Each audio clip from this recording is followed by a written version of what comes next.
So, welcome to lecture 9 of the course on solar photovoltaics principles, technologies and materials.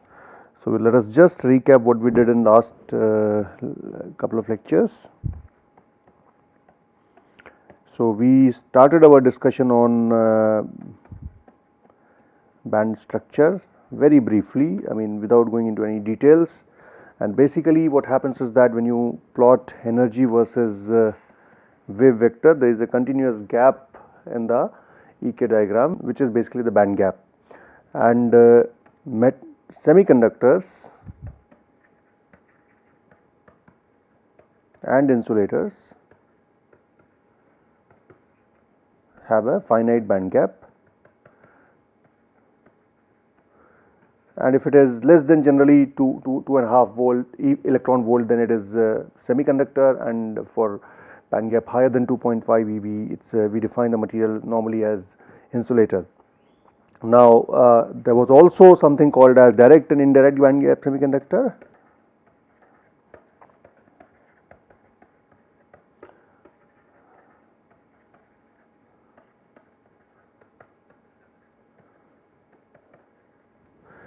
These direct and indirect band gap semiconductors are important to know, at least we can't get into details of this, but basically when the conduction band minima and the valence band minima in the EK space, when they coincide with each other, then it is a direct band gap semiconductor, and when they do not coincide with each other, when they shift, so if you have a maxima here, minima here, maxima there, so there is a shift in the K space, then it is a indirect band gap semiconductor. So, this is direct and this is indirect, and this has influence on the way carriers are generated and carriers are recombined in semiconductors. We will get back to this later on, and then we moved on to what semiconducting materials are. So, we defined intrinsic semiconductors,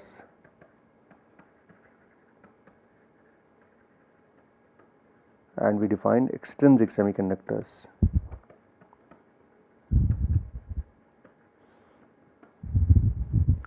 So, moving forward on this discussion, intrinsic semiconductors are the ones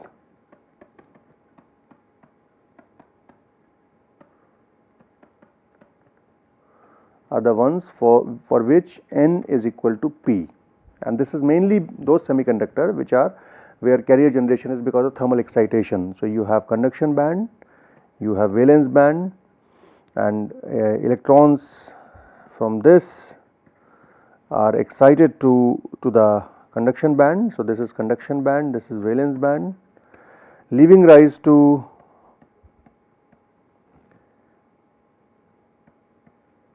so these are now holes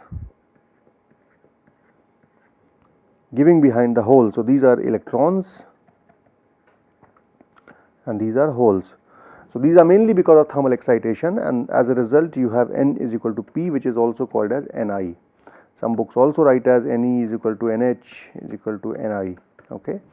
Now, the concentration is given as Ne is equal to Nc into exponential of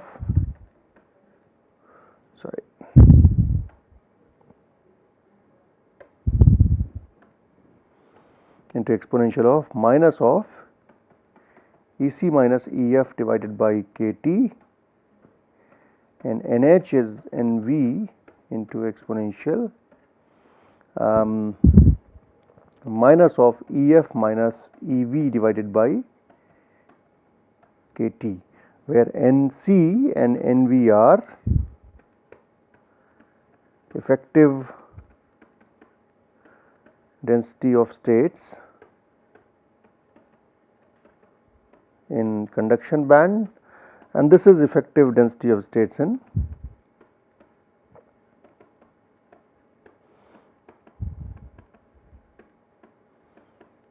valence band. Now, we were talking about where the Fermi levels are. Fermi levels is at the middle of the band gap in case of intrinsic semiconductor, whereas it is closer to, it moves closer to conduction band edge in case of N type semiconductor, and it moves to valence band edge in case of P type semiconductor. So, let us move ahead with that discussion that we did last time. So, the way these carrier concentrations are come about, so the carrier concentrations are basically calculated as, so from EC to infinity, sorry,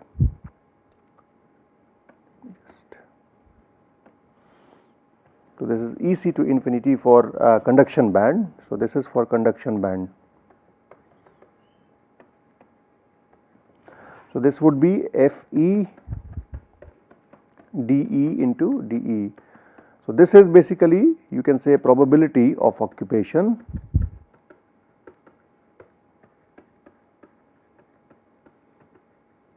dE is density of states and this is over an interval dE. So, interval, and we have integrated it from EC to infinity to calculate the carrier concentration in the whole of conduction band. For holes, so this is for NE, this is for NH. For valence band it would be minus infinity to EV, okay. And in this case, since we are looking at holes, it would be 1 minus FE dE into small dE. Again, it is probability of occupation of holes, density of states, and this is the interval dE, okay. So, and we know what Fermi-Dirac statistics is, and and the density of states, to be precise, is given as, for conduction band at least, is given as 1 over 2 pi square to me star, which is effective mass of electron. We haven't gone into effective mass of theory and all that, but I will give you references from which you can read about effective mass, E minus EC to the power half. And that for let me give you also the expression for holes, just bear with me for a minute.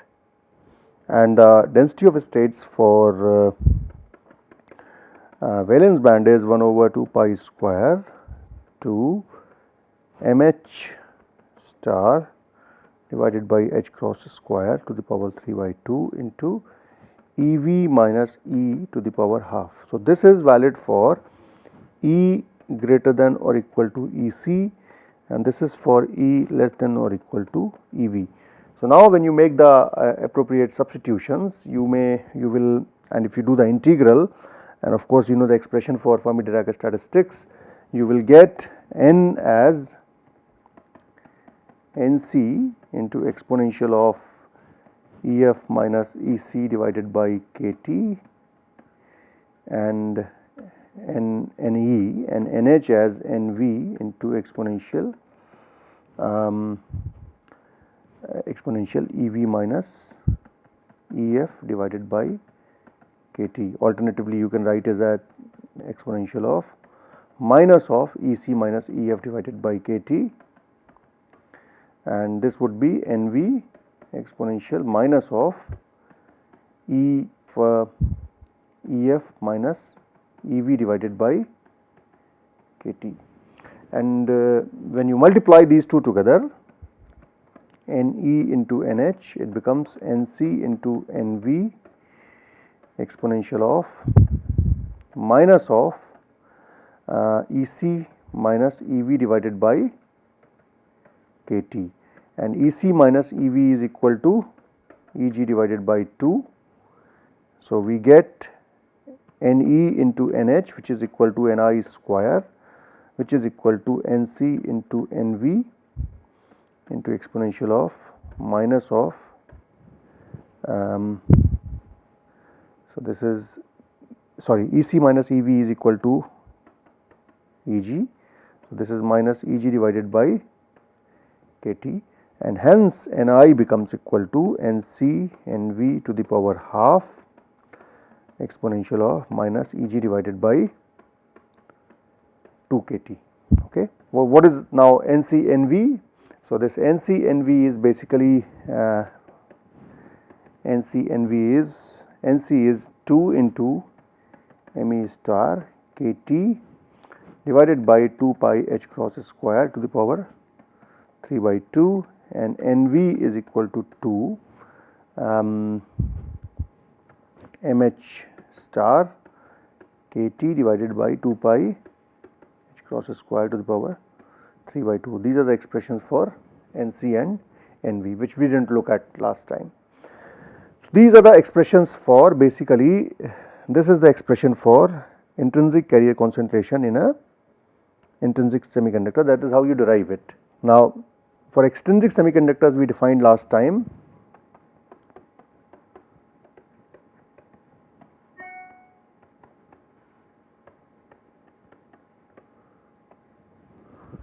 extrinsic semiconductors, we said there are two types, one is N type and second is P type.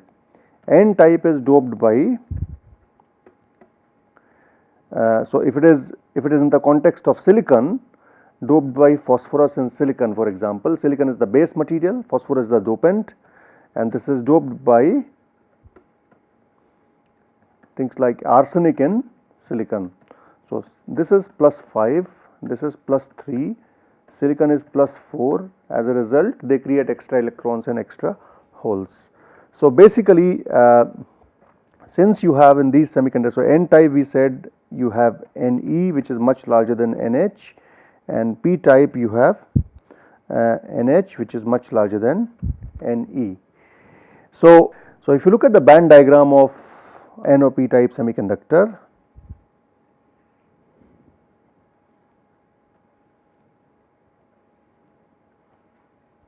okay. So, for a N type semiconductor there are high electron density and very few holes. So, this is N type, and the Fermi level lies, so this is, let us say, the EFI, the Fermi level of N type semiconductor lies little bit ahead, little bit above the EFI, and the donor level lies very close to, so this is EC, this is donor level. In this case what happens is that there are more holes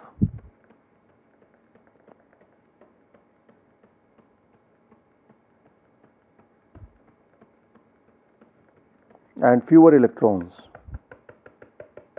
okay.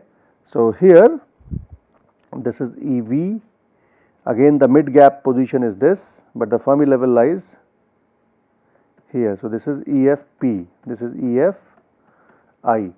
EFI is equal to EG by 2, but EFP is little bit lower. We will see the expressions of those in a little while. This is EC, okay, and in this case the acceptor level lies here. So, we said last time that the donor and acceptor level are very close to EC and EV, so that they are completely, so that the atoms sitting in them are completely, donor, acceptor and donor atoms are completely ionized. So, ionization energies of these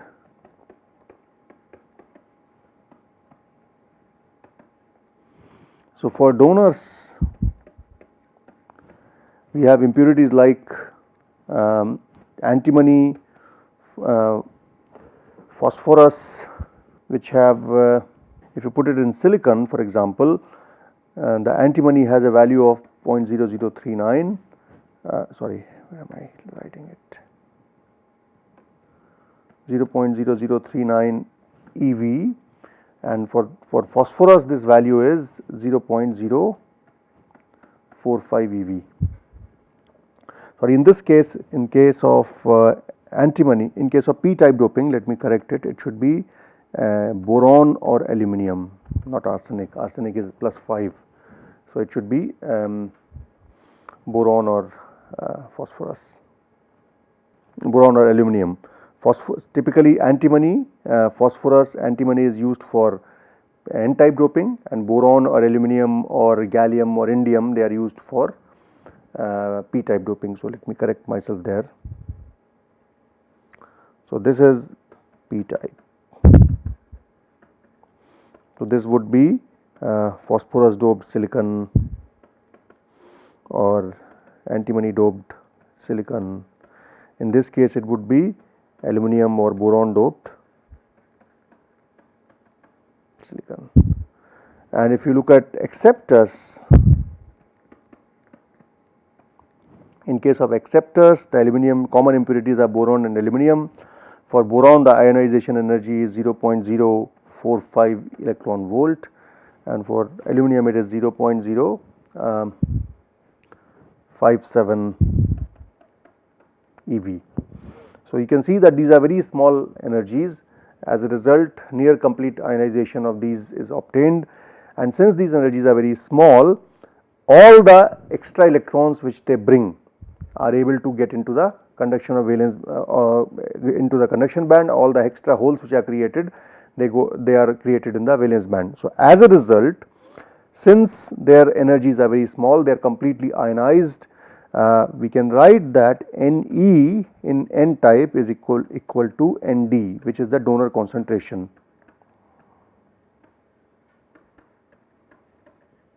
and NH in P type is equal to Na, which is the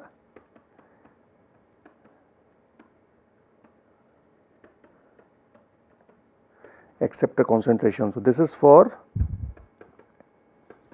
N type and this is for P type.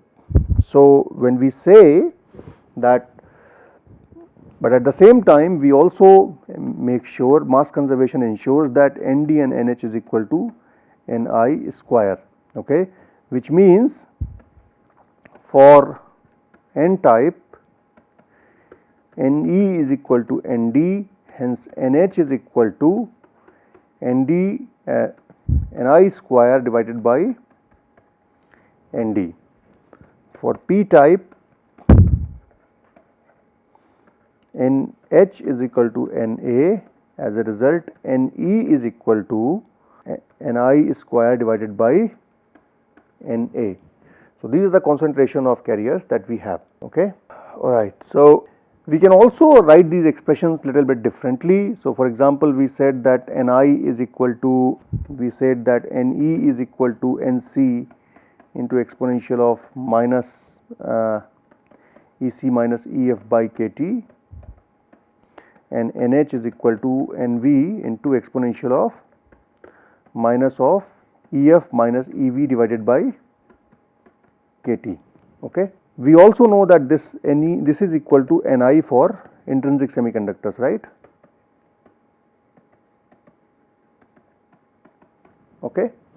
So, if you just turn the equation upside down, and for intrinsic semiconductor Ef is equal to EFI, then we can write expression for Nc as Ni exponential of Ec minus EFI divided by Kt, and Nv as Ni into exponential EFI minus Ev divided by Kt, okay. So, now for intrinsic semiconductor, since N is equal to P is equal to Ni, so which means that Nc into exponential of minus of Ec minus Ef divided by Kt is equal to Nv into exponential of minus of Ef minus Ev divided by Kt, okay. If that is true, then we can get the expression for, and if Ef is defined as EFI, then we can write an expression for EFI. EFI is equal to Ec plus Ev divided by 2 plus Kt by 2 into ln Nv by Nc, and this will turn out to Ec plus Ev divided by 2 plus 3 Kt by 4 ln of mH star divided by Me star, effective mass of hole and electron. So, if the effective mass of hole and electron were equal, then EFI would be right at the mid gap position. However, if they were different, then EF will be different, okay. And you can also see there is a temperature dependence of EF as well. So, as the temperature changes, the Fermi level also goes, it increases, okay. Now, another thing that you need to worry about a solid is, since if you create electron and hole, which means you have positive and negative charges. If you dope it with N type impurity, you have N type impurities, ionized atoms. If you have P type doping, you have P type impurities. However, as a solid must remain charge neutral. So,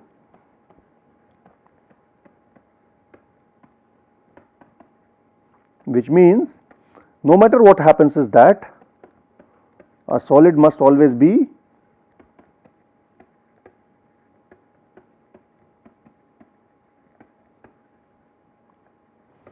charge neutral, which means that for a given semiconductor Q into Ne,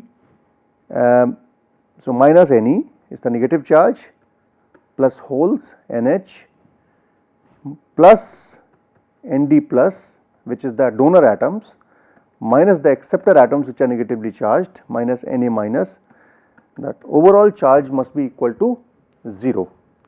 And we know that NH is equal to Ni square divided by Ne.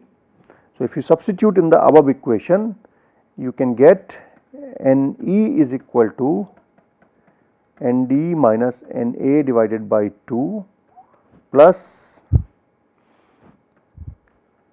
Nd minus Na divided by 2 square plus Ni square to the power half, and NH you can obtain as Na minus Nd divided by 2 plus Na minus Nd to the power 2 to the power 2 plus Ni square to the power half. Now, if we make an approximation that for N type,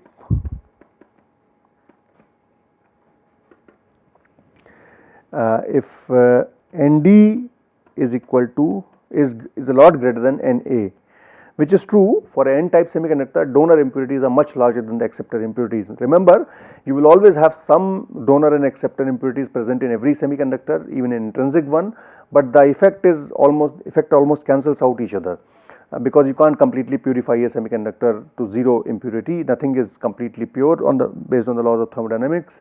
So, as a result, you always have some impurities, some donor impurities, some acceptor impurities. Now, if you intentionally dope a semiconductor to become N type, which means Nd is a lot greater than Na, which means it is predominantly P type, and if Nd is a lot greater than Na, then if you plug this in the above equation, we get P is equal to Ni square divided by Nd. That is what we said previously also, right? And for P type, Na is a lot greater than Nd, which leads to so sorry, let me just not write as P, let us write as NH, okay, and in this case Na will be equal to Ni square divided by Na, okay. So, and of course Ne will be equal to Nd, and in this case NH will be equal to Na, okay. So, these can also be derived. Now, let us look at quantitatively the change in EF upon doping. So, we said that you have a conduction band, you have a valence band, okay. So, this is conduction band, this is valence band, all right, and this is your band gap, e.g. your intrinsic Fermi level is somewhere here, and the Fermi level moves up for N type, moves down for P type, okay, and this is at Eg by 2 for an intrinsic semiconductor, all right. And for N type semiconductor, you will have this as Ed, and for P type you will have this as Ea. This is conduction band edge and this is valence band edge, okay. Now, for a Fermi level of N type semiconductor,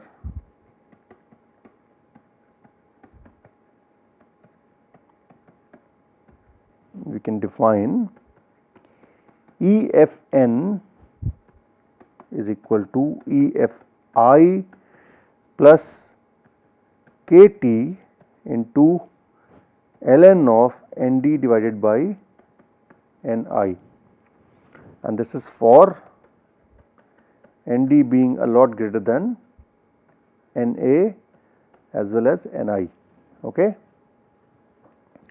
And for a p-type semiconductor,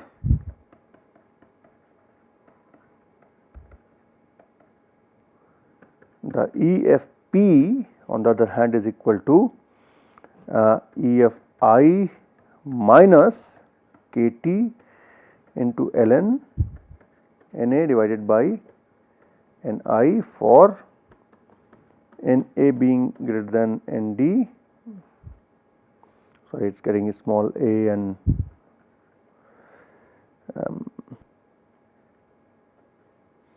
and it should be greater than Ni. Okay.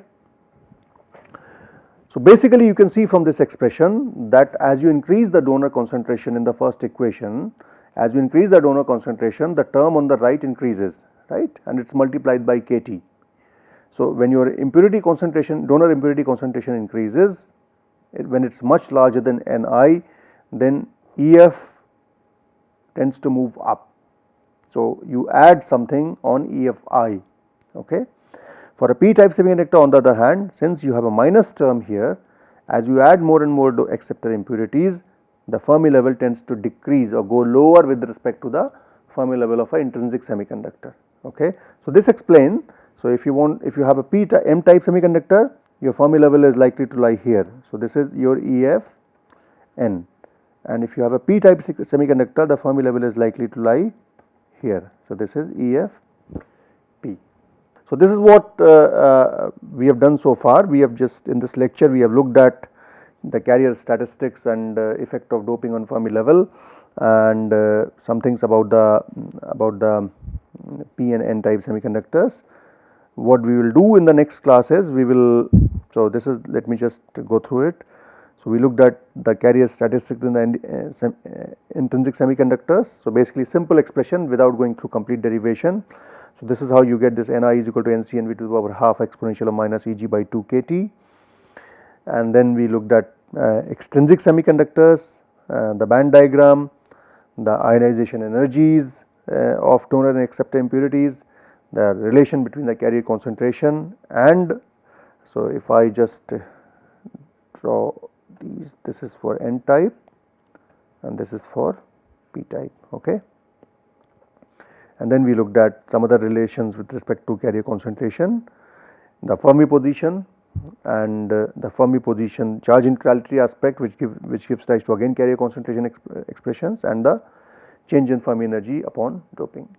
So we will continue with this carrier statistics and carrier motion in semiconductors in the next couple of lectures. Thank you.